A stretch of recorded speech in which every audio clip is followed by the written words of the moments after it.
আপাতত আসছেন না, যদি কোনো প্রয়োজন ছাড়া, যদি কখনো কোনো প্রয়োজন হয় মনে করে। আর এখানে এই বাসাটা কিন্তু আপনার মোটামুটি রেডি থাকলেও এখানে রাষ্ট্রীয় যে কাজকর্ম, তারপরে আপনার যে জাতীয় প্রোগ্রামগুলো, এগুলোর জন্য আসবেন। আমাদের মাননীয় প্রধানমন্ত্রী আসলে বৃহৎ এত বড় পরিসর ওনার আসলে অতটা পছন্দ না।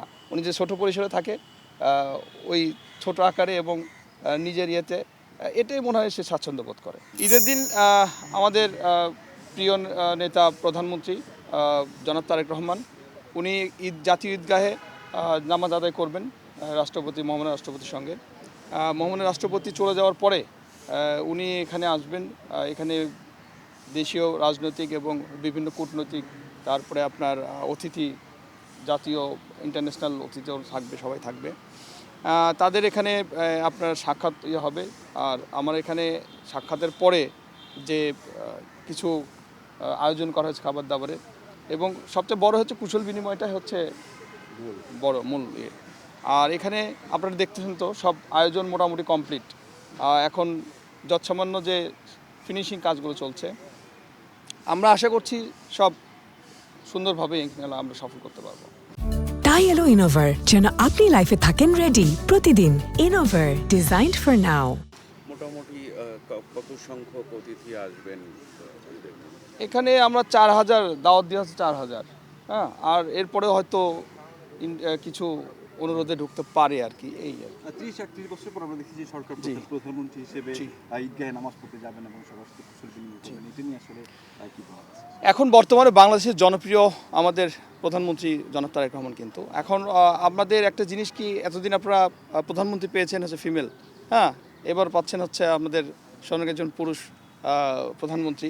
সেই হিসেবে কিন্তু রাষ্ট্রপতির সঙ্গে কিন্তু উনি নামাজ আদায় করবেন এখানে। একটা জিনিস সেটা হচ্ছে মানুষের তো অনেক ইয়েছে তার উপরে, হ্যাঁ, আশা। উনি চেষ্টা করছে, উনি প্রায় আপনার মনে করেন সকাল 8টায় উঠে রাত্রি 2টা-1:30টার দিকে উনি আপনাদেরই সেবা করে তারপরে উনি ওনার রেস্টে যায়।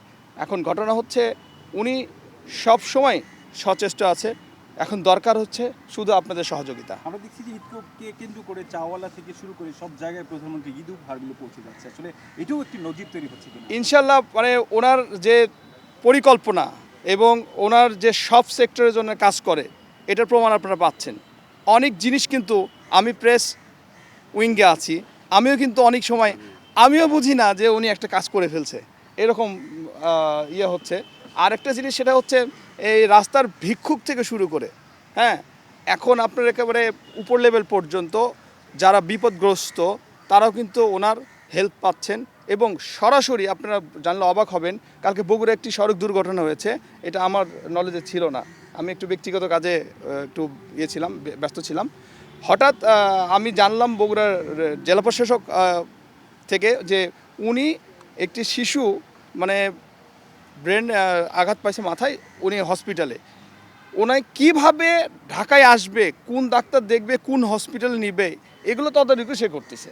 তাহলে বোঝেন যে কত ছোট কাজকেও সে আমলে নিচ্ছে এবং করছে।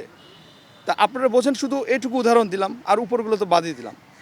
ভাই, মাননীয় প্রধানমন্ত্রী তো আগামী পরশুদিন এখানে শুভেচ্ছা বিনিময় করবেন। বসবাসের জন্য কি উনি কত?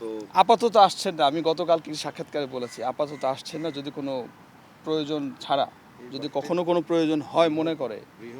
আর এখানে এই বাসাটা কিন্তু আপনার মোটামুটি রেডি থাকলেও এখানে রাষ্ট্রীয় যে কাজকর্ম, তারপরে আপনার যে জাতীয় প্রোগ্রামগুলো, এগুলোর জন্য আসবেন। আমাদের মাননীয় প্রধানমন্ত্রী আসলে বৃহৎ এত বড় পরিসর ওনার আসলে অতটা পছন্দ না। উনি যে ছোট পরিসরে থাকে, ওই ছোট আকারে এবং নিজের ইয়েতে, এটাই মনে হয় সে স্বাচ্ছন্দ্য বোধ করে। মোটামুটি এটাই ইয়ে হয়েছে।